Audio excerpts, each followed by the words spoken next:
Imagine scrolling through YouTube in 2012 and clicking on a video titled, "Mr. Anime is planning something." You watch a young guy sit in front of his camera, looking tired, telling his subscribers he needs to take a break for a few weeks. You click away, move on with your day. 1 month later, that same YouTuber would murder his entire family in cold blood, write apologies on their walls in marker, then drive to a high school with enough weapons to kill 70 students. And the most terrifying part?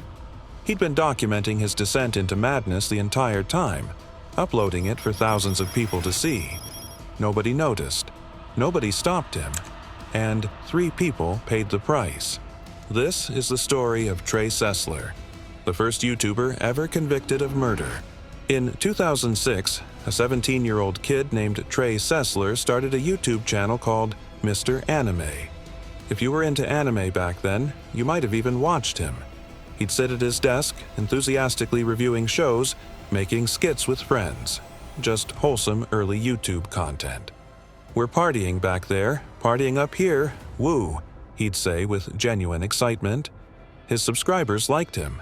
Some of his videos got over 2,000 views, which back in 2006 was actually impressive. One fan later said, "I thought he was a cool guy." But behind the camera, Trey was becoming something else entirely. Something darker, something he deliberately created through years of practice and study.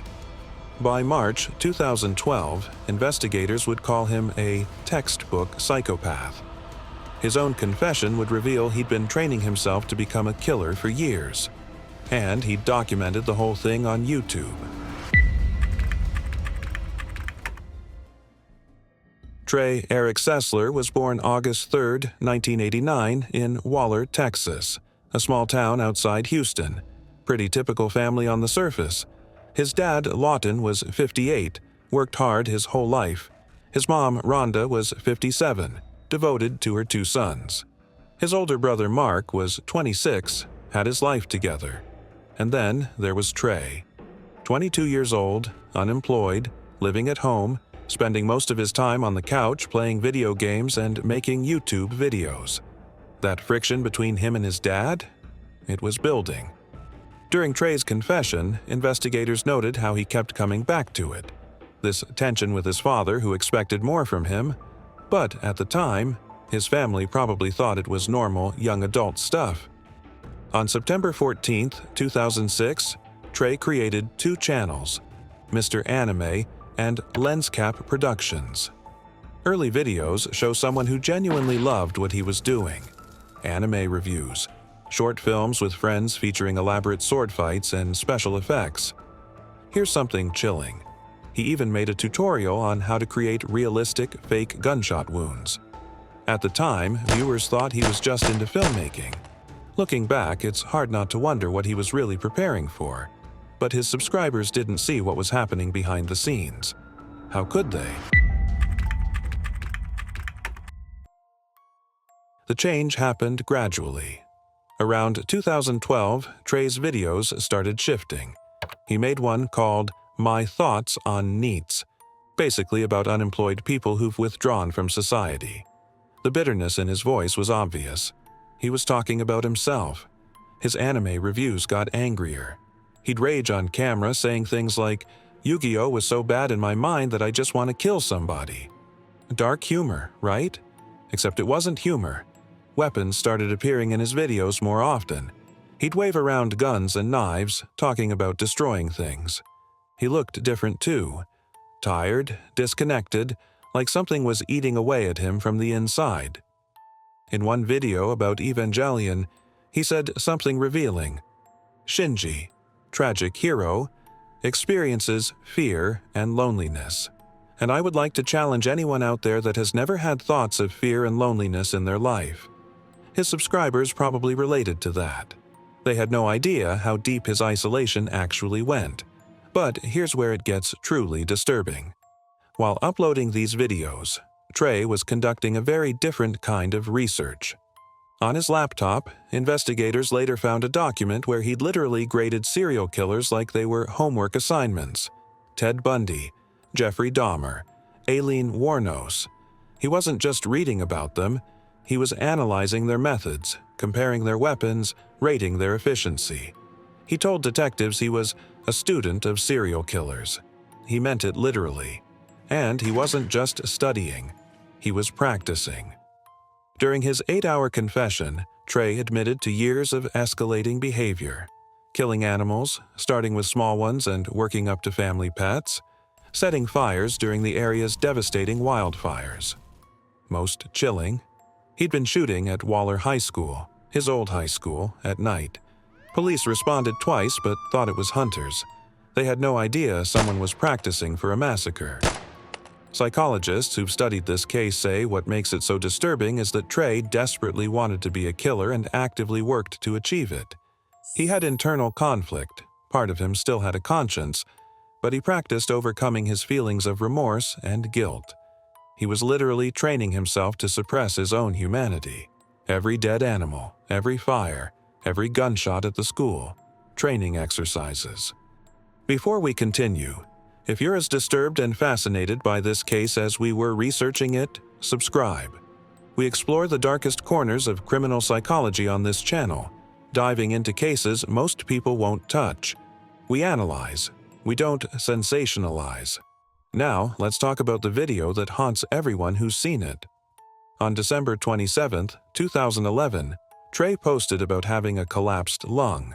He looked exhausted, defeated. Then, exactly 1 month before the murders, he uploaded his most infamous video. The title? Mr. Anime is planning something.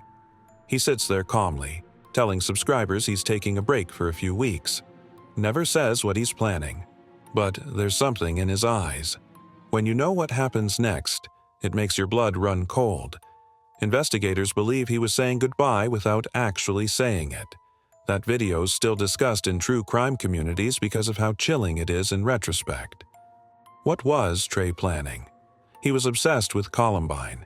He'd studied every detail, the weapons, the timeline, the mistakes the killers made. He'd researched Virginia Tech. He knew what worked and what didn't. His goal, shoot up Waller High School during a pep rally, kill at least 70 students, surpass Columbine, become the biggest mass murderer in history. He had the weapons, the ammunition, the plan mapped out perfectly. But he had one problem. Despite everything, some shred of humanity remained. He didn't want his family to suffer the shame of having raised a mass murderer, didn't want them to face the media, the hatred, the knowledge that their son killed dozens of children. So, in his twisted logic, he decided to spare them by killing them first. Murder as mercy. On March 19th, neighbors heard gunshots from the Sesler home. Police came, found nothing, left. Trey was inside that moment, drunk, psyching himself up. The next morning started normally. Before 1 p.m., Rhonda asked Trey to look at a dent in her car. Just a mom asking her son for help with something mundane. Trey grabbed a .22 rifle and shot his mother 4 times at point-blank range. Mark heard the shots and was attacked next. He locked himself in the bathroom, wounded and terrified. Trey broke down the door and executed him with a pistol. The gunshots woke Lawton. He came out to investigate, probably half asleep, never imagining his youngest son was systematically murdering his family. Trey shot him twice. Then Trey grabbed an AR-15 and went through the house again, making sure. Shot his mom twice more in the garage. Shot his brother once in the head in the bathroom. Final shot to his father. Police would later describe the scene as a war zone. But here's what's psychologically devastating. After murdering everyone, Trey grabbed a marker and wrote messages all over the walls. I love my mom, dad, and brother. Why did I do this? God forgive me because I cannot forgive myself. These aren't the words of a remorseless psychopath. These are the words of someone whose conscience is screaming even as he tries to suppress it. Someone who trained himself to be a killer but couldn't fully kill his humanity. Then he destroyed the entire house and killed every family pet. Complete annihilation of everything his family had been. With his family dead and those desperate apologies on the walls, Trey loaded his car with weapons and drove to Waller High School. Years of planning, years of practice. This was supposed to be the day he made history. Trey parked at Waller High School with a high-point carbine rifle, over 100 rounds, and multiple firearms. He'd practiced shooting at this school twice before. He knew the layout. He knew when students were most vulnerable. The school was full, teenagers laughing, talking, completely unaware a wannabe mass murderer sat outside with enough weapons to kill dozens of them. This was it. 70 students. History books. His name alongside the Columbine killers he idolized. He sat there, engine off, weapons loaded, staring at the building. And then something unexpected happened. He couldn't do it. In his confession, Trey said, sitting in that parking lot with his family's blood still on his clothes, it all became too real. After murdering people he actually loved, people whose deaths made him write desperate apologies, he realized this wasn't a game. These weren't characters or research subjects. They were real people with real lives. The weight of his parents' bodies, his brother's last breaths, those messages begging God for forgiveness. It crashed down on him. After years of training himself to be a killer, after murdering his own family, his nerve broke. He started the car and drove away. 70 students went home that day with no idea how close they'd come. Trey went to his friend Casey's house in Magnolia. Meanwhile, family members couldn't reach the Seslers and asked police for a welfare check. At 1 p.m., officers entered the home and found the carnage. An immediate arrest warrant was issued. At 9:30 p.m., police surrounded Casey's house. Casey was watching TV when he saw Trey's face on the news. "Something about your buddy Trey killing somebody," he'd later say in shock. He ran outside. Trey followed, confused. "I just didn't know what to do," Trey later said. "Then I saw all these helicopters." Police tackled him. He was arrested without incident and immediately placed on suicide watch.